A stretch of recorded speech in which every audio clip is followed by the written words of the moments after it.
औज़ुबिल्लाहिमिनश्शैतानिर्रजीम बिस्मिल्लाहिर्रहमानिर्रहीम। अस्सलाम वालेकुम viewers, welcome to flourish learning. और आज हम बात करेंगे रिजल्ट के बारे में कि आप लोगों का जो फॉल 2021 का रिजल्ट आना है, ठीक है। ये आज आता है, कल आता है, जब भी आता है। तो उसके बाद आप लोगों ने रिजल्ट को चेक कैसे करना है, और चेक करने के बाद वहाँ पे अगर आप ग्रेड बुक को ओपन करते हैं तो ग्रेड बुक के अंदर आपको 3 किस्म की वहाँ पे CGPs नज़र आती है, ठीक है, जिनमें एक अफेक्टिव CGP है, उसके बाद CGP है और उसके बाद सेमेस्टर CGP है, ठीक है। तो अब जब एक न्यू स्टूडेंट होता है उसको बिल्कुल आइडिया नहीं होता कि यहाँ पे उसका एक्चुअल रिजल्ट क्या है, ठीक है। तो अगर आप पहले सेमेस्टर के स्टूडेंट हैं तो पहले सेमेस्टर के तमाम स्टूडेंट्स के लिए ये वीडियो है।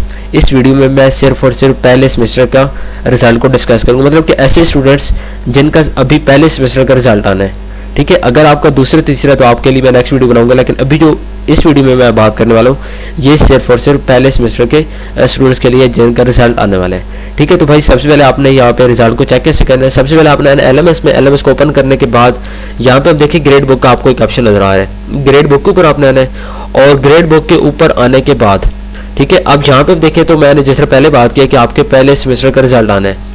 तो अब यहाँ पे मैं एक और आपको बात बता दूं कि आपका जो रिजल्ट आना है, ठीक है, उसमें यानी कि जिस टाइम भी आपका रिजल्ट आता है, तो मतलब कि आज आता है, कल आता है, जब भी आता है, तो रात के वक्त आपकी जो CGP होती है वो अपडेट हो जाती है। जैसी वो डेट आती है, मतलब कि आपका रिजल्ट 22 को आना है, 21 को आना है या 20 को आना है, ठीक है।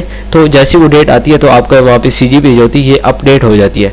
जबकि आपका जो कंप्लीट रिजल्ट होता है, मतलब कि आपने एक बुक में कितने नंबर लिए हैं, ठीक है, उसके बाद आपके एक बुक में ग्रेड क्या है, परसेंटेज वगैरह, ग्रेड पॉइंट ये कितने हैं, तो इस चीज़ का आपको आइडिया बाद में होता है। ये कंप्लीट रिजल्ट आपका बाद में आता है, ठीक है। तो अगर आप मतलब कि पहले आपका जो मतलब कि ये CGP वगैरह है सिर्फ और सिर्फ यही अपडेट होंगी, जबकि आपका कंप्लीट रिजल्ट बाद में आएगा, ठीक है। तो इस चीज़ को लेकर आपने बिल्कुल परेशान नहीं होना कि हमारा यानी कि हाफ रिजल्ट आ गया, और हाफ रिजल्ट पे ही आप लोग मतलब कि डिसाइड कर सकते हैं कि आप लोग क्या पास है या आप लोग फेल हैं, ठीक है। ये सारी चीज़ आपको बताऊंगा कि कैसे करना है। अब यहाँ पे देखें तो सबसे पहले मैं बात की कि ये पहले सेमेस्टर के लिए है, तो आपके पहले सेमेस्टर का रिजल्ट आना है, तो यहाँ पे देखें सेमेस्टर CGP है, ठीक है। तो ऐसे तमाम स्टूडेंट्स जो कम्प्लीटली पास होंगे, ठीक है, मैं दोबारा रिपीट कर रहा हूँ कि ऐसे स्टूडेंट्स जो कम्प्लीटली पास होंगे उनका कोई भी सब्जेक्ट फेल नहीं होगा, तो उनकी सेमेस्टर CGP है ये वाली वैल्यू, उसके बाद ये वाली वैल्यू और उसके बाद ये वाली वैल्यू, ये तीनों वैल्यूज उन स्टूडेंट्स की सेम होंगी जो स्टूडेंट्स कंप्लीट पास है। मतलब कि अगर कोई कंप्लीट पास है, यहाँ पे सपोज करते हैं कि ये कंप्लीट पास है, तो यहाँ पे 3.79 आपको नजर आ रहा है। इसी तरह यहाँ पे भी 3.79 होगा, यहाँ पे भी 3.79 होगा। ये तीनों वैल्यूज एक ही होंगी, ये वाली और उसके बाद ये वाली। कौन से स्टूडेंट्स की? ऐसे स्टूडेंट्स की जो कम्प्लीटली पास है। अब बात है ऐसे में मतलब कि आपने देखा है, किसी और चीज़ को देखना ही नहीं है, इन 3 चीज़ों को देखना है, ये और ये। अगर ये 3 आपकी सेम है, आपने यकीन कर लेना कि भाई मैं मुकम्मल पास हूँ, मेरी किसी भी सब्जेक्ट में सप्ली नहीं है। ये बड़ी सिंपल सी बात है। उसके बाद अब आते हैं कि जिनकी सप्लीज आ जाती है उनको कैसे आइडिया होगा। उनको भाई आइडिया ऐसे होगा कि मतलब कि वो ये देख सकते हैं कि उनकी कितनी बुक्स में सप्लीज है, ये वो नहीं देख सकते कि उनकी कौन सी बुक्स में सप्लीज है, ठीक है। मैं दोबारा रिपीट कर रहा हूँ कि जो कंप्लीट पास होंगे उनको तो यहाँ से आइडिया हो जाएगा, लेकिन ऐसे स्टूडेंट्स जिनकी एक सप्ली होगी, मतलब कि जिनकी ये वैल्यू सेम नहीं होगी, जिनकी ये वैल्यू और ये वैल्यू सेम नहीं होंगी, तो लाजमी बात है भाई उनका तो थोड़ा सा गड़बड़ है, उनका कहीं ना कोई सब्जेक्ट रह चुका है, ठीक है। इस चीज़ को आपने नोट कर लेना है। अगर ये 3 वैल्यूज आपकी सेम नहीं है तो मतलब है कि भाई आपका कोई ना कोई सब्जेक्ट फेल हो चुका है। और अब ये कैसे आपने चेक करना है कि कौन सा हुआ है, ठीक है। तो ये आपको उस टाइम तक नहीं पता चलेगा कि आपका कौन सा सब्जेक्ट फेल हुआ है। हाँ, आपको ये ज़रूर पता चल सकता है कि आपका एक बुक फेल हुई है, आपकी 2 हुई है, आपकी 3 हुई है, ठीक है। ये 3 वैल्यूज आपकी डिफरेंट होंगी। मतलब ये है कि आप समझ जाएं कि आपकी कोई ना कोई बुक फेल है, और कितनी फेल है ये भी आपको बता दूं कि आपने कैसे चेक करना है। अब यहाँ पे देखें एक और चीज़, यहाँ पे मैं इस प्रोग्राम की बात करता हूँ BS इंग्लिश की, ठीक है, BS इंग्लिश की। तो BS इंग्लिश के यहाँ पे देखें कितने लिखे हुए हैं, 33 12 कोर्सेज, ठीक है। अब यहाँ पे आते हैं पहले सेमेस्टर में। पहले सेमेस्टर की आपकी ये बुक थी, ठीक है, ये वाली बुक आपके BID, इसको आपने नहीं देखना, इसमें आप आ जाए। 3 इसके, 3 और ये 3 6 और 3 9 3 12 3 15 और 2 17। ये आप मैंने कैसे चेक किया है, ये आपने गूगल पे जाके, लेकिन आपने ये मतलब कि आपने स्टडी स्कीम चेक करनी है। LMS के अंदर भी आपकी स्टडी स्कीम होती है। मैं आपको दिखाता हूँ कि आपकी स्टडी स्कीम कहाँ पे होती है। तो यहाँ पे आपने माई स्टडी स्कीम में आ रहा है, और माई स्टडी स्कीम ये आपको नज़र आ रहा है, ठीक है। इसमें आप देखें तो ये माई स्टडी स्कीम है आपकी। ये जो भी मतलब कि आपके जिस चीज़ के आप स्टूडेंट है, तो यहाँ पे देखें तो ये आपको एक स्टडी स्कीम नज़र आ रही है। इसमें आप देखें तो ये 3 इसके कितने क्रेडिट आवर्स हैं, 3 3 6 3 9 और 2 11 3 14 और 3 17। कितने हो गए? 17 हो गए। अब जाते हैं यहाँ पे, अब यहाँ जाते हैं ग्रेड बुक में, और ग्रेड बुक में जाने के बाद यहाँ पे आते हैं। ठीक है, अब यहाँ पे देखिए यहाँ पे 33 लिखा हुआ है, तो ये 2 सेमेस्टर का रिजल्ट है। क्योंकि पहले के मैं आपको दिखाता हूँ यहाँ पे, ठीक है, दोबारा माई स्टडी की स्कीम में जाते हैं, तो यहाँ पे ठीक है, यहाँ पे माई स्टडी स्कीम, ठीक है, तो ये 17 ये थे, और इसके बाद 16 ये है। अगर आप गिन लें यहाँ पे 3 और 3 6, 3 9, 3 12, 12 और इनमें से 1 13 और ये 3 16, तो ये 16 हो गए। इसी तरह आपने देखना है, आपका पहले सेमेस्टर का होगा, ठीक है, तो आपने सिंपली सिर्फ यहाँ से देखना है, ये सेमेस्टर नंबर 1, ये स्टडी स्कीम, यहाँ पे आपने आना माई स्टडी स्कीम में, और इसमें आने के बाद ये चीज़ आपने देख लेनी, इसके क्रेडिट आवर्स आपने देख लेने कितने हैं, यानी कि 3 ये अभी मैंने गिने तो 17 है।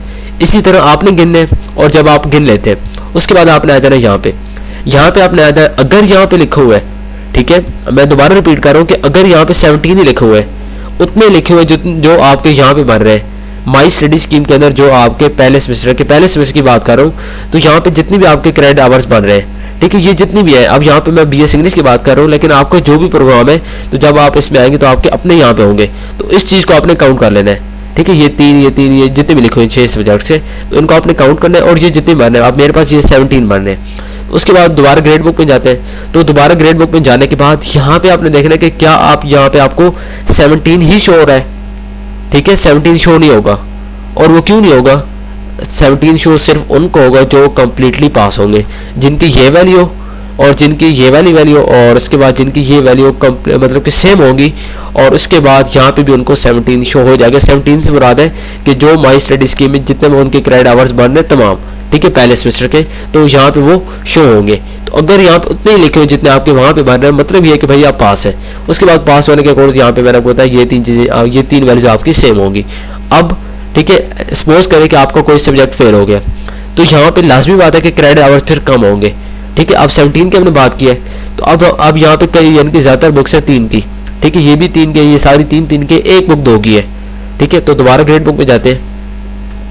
तो अब सपोज करें कि अगर आपकी 3 वाली कोई भी बुक फेल होती है, ठीक है, सपोज करें कि आपकी 2 वाली फेल हो जाती है जिसके 2 आवर्स हैं, तो फिर यहाँ पे 17 की बजाय कितने होंगे? 15 होंगे। 15 इसलिए होंगे कि भाई आपकी जो 2 वाली मतलब कि 2 क्रेडिट आवर्स वाली बुक थी वो आपकी फेल हो गई है, उसके बाद यहाँ पे आपको उसने 15 शो कर दे रहे, तो आपने समझ जाना है कि मेरी 1-2 वाली जो बुक थी वो मेरी फेल है, तो मतलब मेरी एक बुक फेल है। ठीक है, यहाँ से आप लोग इस तरह मतलब कि आप आसानी से पता चला सकते हैं कि कौन सी बुक आपकी फेल है। उसके बाद आप ज़्यादातर 3 वाली है, तो अगर भाई आपकी 17 में से एक मतलब कि 3 वाली फेल होती है, तो उसके बाद आपके यहाँ पे जो क्रेडिट आवर्स होंगे यहाँ पे 33 की बजाय तो यहाँ पे 14 होंगे, क्योंकि 3 वाली जब यानी कि जो बुक आप फेल करते हैं वो क्रेडिट यानी कि वो जो आवर्स होते हैं वो आपको नहीं मिलते हैं। तो जब आपका मतलब कि वहाँ पे जो आप वहाँ पे स्टडी स्कीम में देखें, क्रेडिट आवर्स देखें, वो टोटल जितने बन रहे हैं, अगर वहाँ पे आपकी कोई भी बुक फेल हो रही है तो उसके बाद यहाँ पे उतने यानी कि उस बुक के जितने आवर्स होंगे वो यहाँ पे आपको शो मतलब कि वो वहाँ पे यहाँ पे सबट्रैक्ट हो जाएंगे आपके सामने। वो 3 अगर एक बुक फेल है 3 वाली, तो यहाँ पे 3 वो निकाल देगा। इस तरह 2 बुक्स फेल है 3 की, तो यहाँ पे 6 निकल जाएंगे पीछे आपके पास, तो आपको आइडिया हो जाएगा कि मैं कितनी बुक्स में फेल हूँ। ठीक है, तो ये चीज़ यहाँ तक क्लियर हो गई है। उसके बाद आते हैं इन चीज़ों पर। ठीक है, तो अब बात करते हैं कि सेमेस्टर CGP क्या होता है। सेमेस्टर CGP वो होती है, इससे पहले मैं बता चुका हूँ, जो कम्प्लीटली पास है उनकी तो भाई बात ही क्लियर है, उनकी तो ये 3 चीज़ें क्लियर है, उनको तो कोई फिक्र करने की ज़रूरत नहीं है। उसके बाद जो स्टूडेंट मतलब कि फेल है, ये चीज़ देख लिया, अब इतना आइडिया हो गया कि भाई मैं फेल हो गया हूँ, कोई ना कोई सब्जेक्ट मेरा फेल है, लेकिन मेरी दुआ है कि अल्लाह पाक आप तमाम लोगों को कामयाब करें। स्पेशली आप लोग फर्स्ट सेमेस्टर के हैं, तो आप लोगों के लिए ये कामयाबी बहुत ज़रूरी है। ठीक है, क्योंकि इसी के ऊपर आपकी पूरी डिग्री डिपेंड कर रही है, आगे आप लोगों का कॉन्फिडेंस बिल्डअप होगा जब आप लोग अच्छे मार्क्स लेंगे। ठीक है, तो मेरी बेस्ट विशेज़ आप लोगों के साथ है। उसके बाद यहाँ पर देखें तो ये CGPA आप देखें तो ये वैल्यू, ठीक है, ये CGPA ये तो होगी आपकी सेमेस्टर की CGPA कि आपने भाई सेमेस्टर में कितनी CGPA। उसके बाद ये CGPA ये वो होती है कि अगर मतलब कि आपके जो F ग्रेड वाले सब्जेक्ट्स हैं, ऐसी बुक्स जिनमें आपके F ग्रेड आ गए, तो उनको ऐड करके जो CGPA बनाई जाती है वो ये वाली होती है। उसके बाद ये जो CGPA होती है इसमें वो होते हैं जो F ग्रेड के बगैर होते हैं। अब अक्सर क्या होता है कि जो CGPA होती है ये ज़्यादा होगी आपकी, यहाँ से आपने थोड़ी सी बात को समझना है कि CGPA ज़्यादा होगी जबकि अफेक्टिव CGPA आपकी कम होती है। CGPA ज़्यादा क्यों होती है? हालांकि यहाँ पे तो मतलब कि कॉमन सेंस की बात है कि भाई यहाँ पे मैं आपको कह रहा हूँ कि यहाँ पे आपके जो मतलब कि जो बुक्स फेल है उनको भी शामिल किया जाता है। तो जब उनको शामिल किया जाता है तो फिर ये CGPA कम क्यों हो जाती है, जबकि अफेक्टिव CGPA में वो बुक्स शामिल नहीं होती जो फेल होती है। यानी कि सपोज करें आपकी 2 बुक्स फेल है 6 में से, तो जो 4 बुक का रिजल्ट होगा वो आपको यहाँ पे मिलेगा। और जो 6 की 6 होगा, मतलब कि जिसमें आप फेल भी है लेकिन कुछ तो आपने की है, तो वो चीज़ आपको यहाँ पे मिलेगी। लेकिन ये क्या होगा कि ये वैल्यू आपकी ज़्यादा होगी, ये कम होगी। ये ज़्यादा इसलिए होगी भाई कि मतलब कि जो सब्जेक्ट आपके फेल होते हैं जब वो शामिल हो जाते हैं तो उसके बाद जो ओवरऑल CGPA होती है वो क्या होती है, इंक्रीज़ करती है। ठीक है, मतलब कि वो आप यहाँ पे देखें तो ये CGPA आपकी ज़्यादा होगी, मैंने जिस तरह पहले बात की है। और उसके बाद ये इफेक्टिव आपकी ज़्यादा होगी, तो सॉरी ये वाली CGPA आपकी कम होगी। ठीक है, मैं यहाँ से थोड़ा सा कन्फ्यूज हूँ, तो ये CGPA आपकी कम होगी। हालांकि इसमें क्या है कि F ग्रेड वाले सब्जेक्ट्स भी शामिल हैं, इसके अंदर F वाले भी शामिल हैं, तो उसके बावजूद ये CGPA कम इसलिए होगी, ये वैल्यू कम इसलिए होगी क्योंकि जब आपके F ग्रेड वाले सब्जेक्ट्स वहाँ पे ऐड हो जाते हैं, ठीक है, तो उसके बाद ओवरऑल आपकी CGPA डाउन हो जाती है। ठीक है, तो इसलिए मतलब कि जितनी बुक्स में आप फेल है, मेन चीज़ क्या है कि ये वो CGPA है जो जिन बुक्स में आप फेल है उनको यहाँ पे ऐड यानी कि किया गया है। और उसके बाद जो इफेक्टिव CGPA इसमें क्या है कि फेल वाले सब्जेक्ट्स को निकाल दिए गए, उसके बाद जो जिन बुक्स में आप सिर्फ पास हुए तो ये CGPA वो वाली होती है। ठीक है, तो इन 3 चीज़ों को आपको उम्मीद करता हूँ यहाँ तक समझ आ गई होगी। उसके बाद मैं नेक्स्ट सेमेस्टर की बात करूँगा, दूसरा तीसरा जितने भी आप लोगों के हैं, तो यहाँ तक आपके जितने भी क्वेश्चन होंगे उम्मीद करता हूँ क्लियर हो गए होंगे। अगर स्टिल आपके कोई क्वेश्चन होते हैं तो आप कमेंट्स बॉक्स में पूछ सकते हैं, चलो आपको रिप्लाई मिलेगा।